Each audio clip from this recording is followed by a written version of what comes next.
9 minutes late, actually. Apologies for that. Thank you so much for waiting on us and staying tuned to Memories on 6.5 FM. My name is Sharon Mandor. I am Anifyok Enquiry again with you, and hope you are having a good time listening to Tuesday morning on your station Memories 965 FM. Good morning once again. All right, so this morning we're going to start off the melting point with a conversation.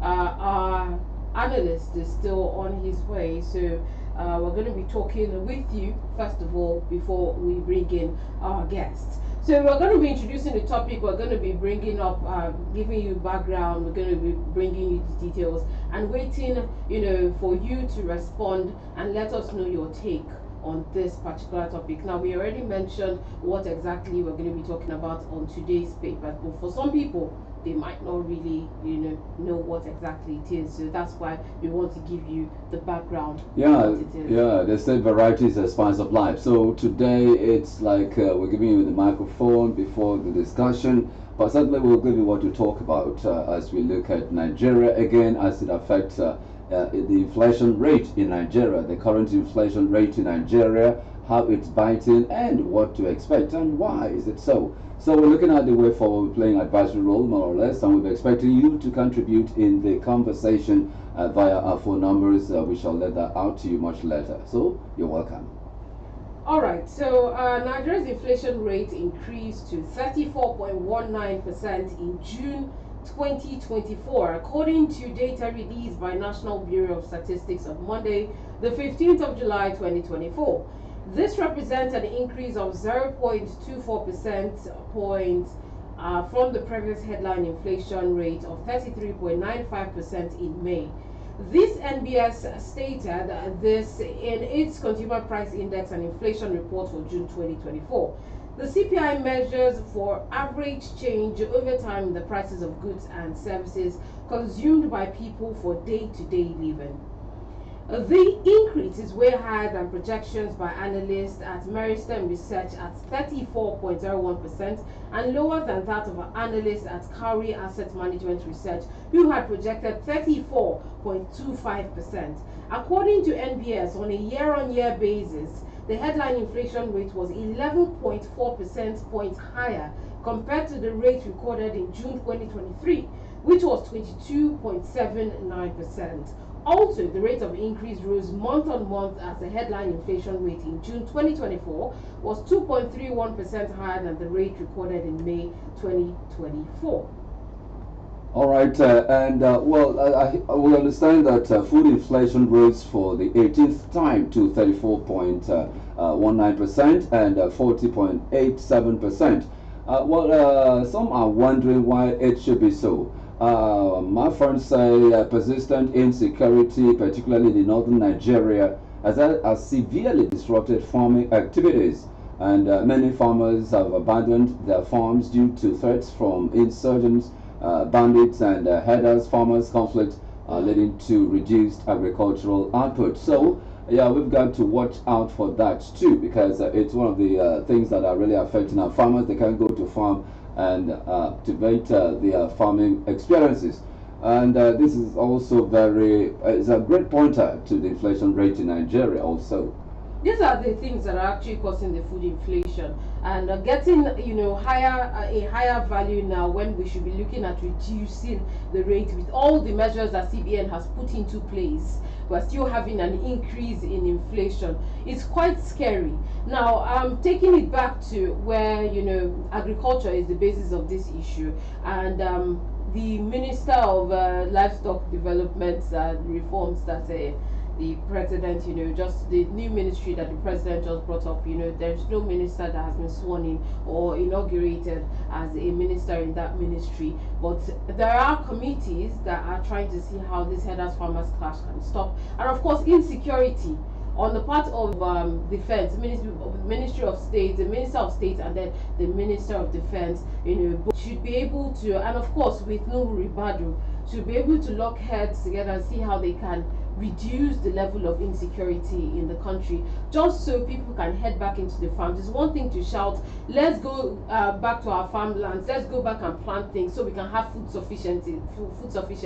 It's another thing to actually, make sure that our farms are safe enough to go back to. It's one thing to do that. Right here in Akwa Ibom State, I heard when the governor said it a number of times before the president started talking about it. The governor said, go back to the farmlands. He made sure that 2 particular Fridays in the month are supposed to be holidays for people to go back to their farmlands and plant things, just so we can have food sufficiency here. But then we're still having cases of herders taking their cattle into farmlands to eat people's crops. So we can go back to our farmlands, but then we can't even have the crops that we have. We cannot harvest the things that we have planted.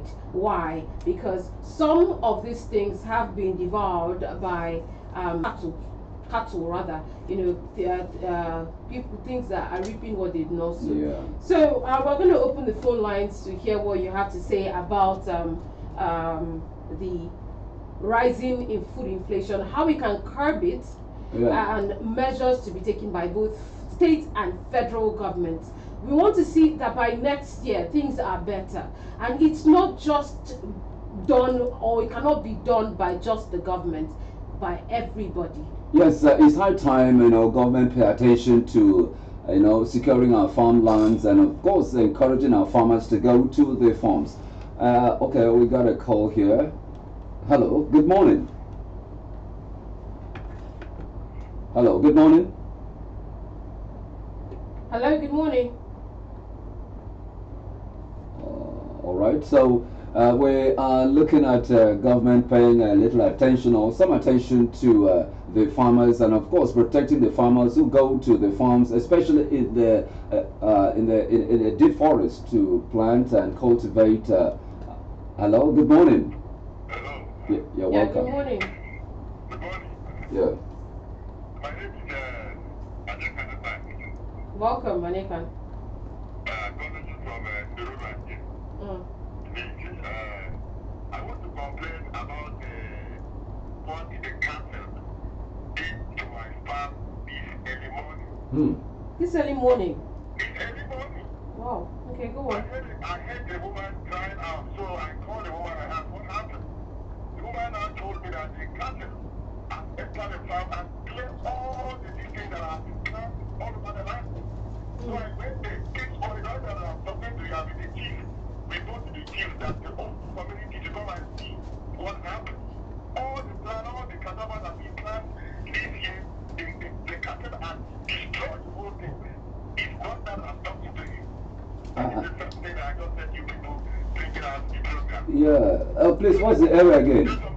What is that? What is that? Go back to the farm and plant something. Another person will bring cattle to destroy those crops. It's not good. Yeah. Please, which area is that? Okay. And you say you're with the chief? Yes. Yes, please, can we talk to the chief as well? Okay. Yes, do you know the owner of the cattle? Can arrive in your area without you knowing, identifying the owners.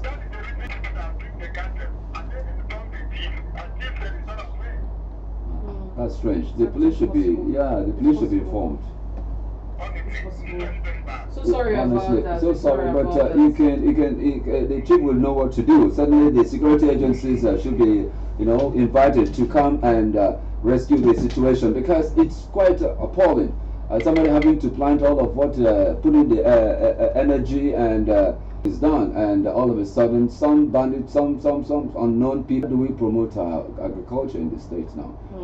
So sorry, sir. Are you still there? No, it's gone. Oh, it's gone. Okay. All right. So the phone lines are still open for you to call in. We haven't actually reeled out the phone numbers. 0803 085 7755 or 0809 066 6909. These are the numbers to call. Now, We have our guest. Our guest just walked into the studio, so we're going to be having a conversation with him, and you'd also be allowed to call in and join into the discussion. Good morning and welcome to Joshua, a management consultant and a journalist, and also a public affairs analyst. And a pastor. Good morning to you, Apostle. Good morning. Let it be 50 accolades. Yes, apologies for coming late. All right, welcome. Yeah. Okay, so this we have tried to discuss the new figures released by NBS concerning the food inflation and the we go into the fact that Nasima has said no. Nasima is saying that the figure is not right, that inflation is over 90%. Let's talk about the potential political implications of, or how does the headline inflation rate of 34.19% affect the Nigerian economy overall?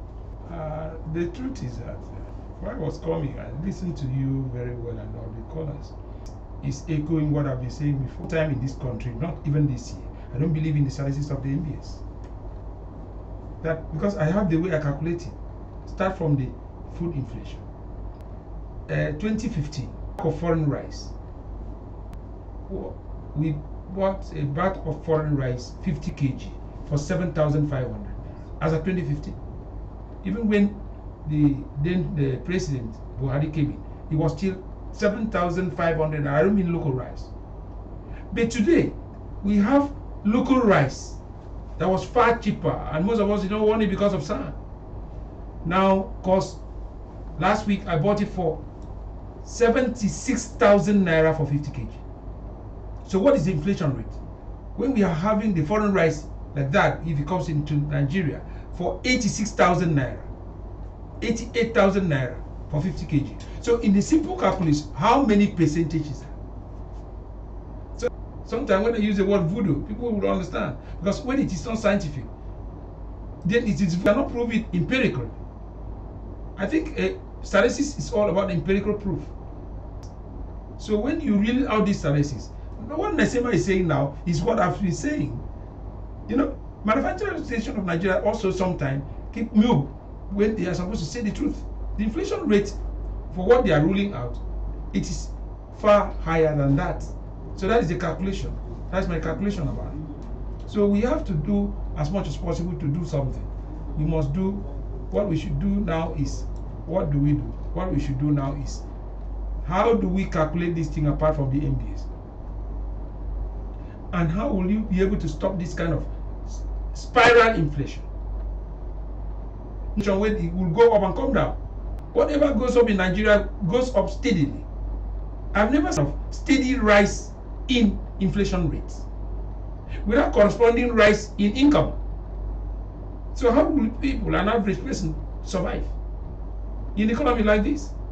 So one will come to ask, even with the figure they are reeling out, is it encouraging that every month inflation rate in Nigeria is increasing by 1 or 2 digits? Is it right? But inflation rate as of 2015 was at 9% in this country. That's the treason. So why are we every year month in, month out, we are reeling out an increment? Sometimes they say it's 0.3, 0.4, 0.9, or 9 itself. Then why are we having this? So what is the central bank doing? Central bank is doing what is called a textbook theory, a simple theory, which is not a working principle. So if you miss it one time, you miss it the second month, you miss it the third month, what will you do? What you should do is that you come to correct the issue, correct the anomaly, and do it the right thing. Do it the right way. Okay? Do it the right way. So what should be done, Muita? What the central bank governor now does is to do what? Which spiked the inflation, as a matter of fact, is to increase interest rates. That is the matrix they read from the textbook. But in practice in Nigeria, it's not working. If it is working, why is it that the interest rate in UK comes down to about 3%, while inflation also reduces to 2.3%? What is the magic? So why can't we copy from the successful people? Why can't we copy from Ghana? who had inflation rates as high as 54%, but it has been reduced to 23, 24, 25%. What is the magic? When it was going up from 23% as of January this year, the president has fired the finance minister. So what is happening with our president? That is not going to do his job. Every bulk of the whole inflation, bulk of the whole table stops at the head of the government. That's the truth. We will not blame the aides tomorrow. We are blaming the head of government. Although in Nigeria that we don't blame the head of government who gives the rate signature, we are blaming the aides to the government. You can see in Nigeria today, why should Emefiele be dragged about what the president approved? And the president is drinking tea and coffee. Simple. It doesn't have any qualms because no one is going to talk to him. The immunity continues, whether legally or illegally. The immunity continues for ex-president. In the time of Jonathan, it's not intact today. Where was the special advisor, security advisor to the president, Yasuki, was dragged up and down because of the rate pay approved by the president? Yes. But the president, Jonathan, up to today is still enjoying himself. Nothing happens because he has immunity, although not given by law, but the immunity here is traditional immunity. Traditional to the fact that if you are a former president in this country, nobody is going to touch you.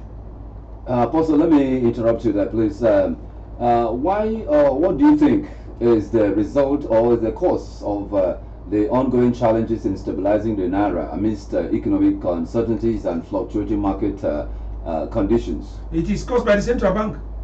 Central bank tactically devalue the currency. I'm a management consultant, so I know what I'm talking about. It tactically causes what? Deflation of. Do you know what he used? He used an antics that he want to unify the currency. It is not done anywhere in the world. See mechanically. But what he wanted was devaluation of the currency. He has succeeded. So what you mean is that by unification is that when now the economy will be controlled by the black marketers. That's the parallel market.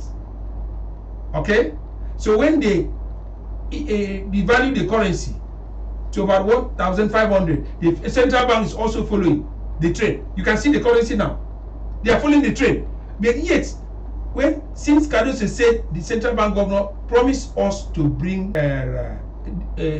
what do you call it? Unify the currency. But let me tell you up to today. Tell me a week that the parallel market has the same price with the federal, official market. No, it's not there. So when you try something and you have failed for a long time, why should people who are experts not cry in Nigeria and say, come, where are the economists that we have? Why are they not crying that, come, central bank governor, you should recuse yourself from the job. If you don't perform well, you shift out. Of course, you don't need to be an economist to be a central bank governor, as a matter of fact. You don't need to be a chartered accountant to be an central bank governor. No, you don't need. You need to understand how management and economy works. Why don't you travel to other countries, the model you are using? There's a Chinese proverb that says, copy the successful people. We did an handout. Copy the successful people. That means when someone succeeds, ask him for the model. How do you make it? How do you succeed? What happens that you have succeeded? It's as simple as that.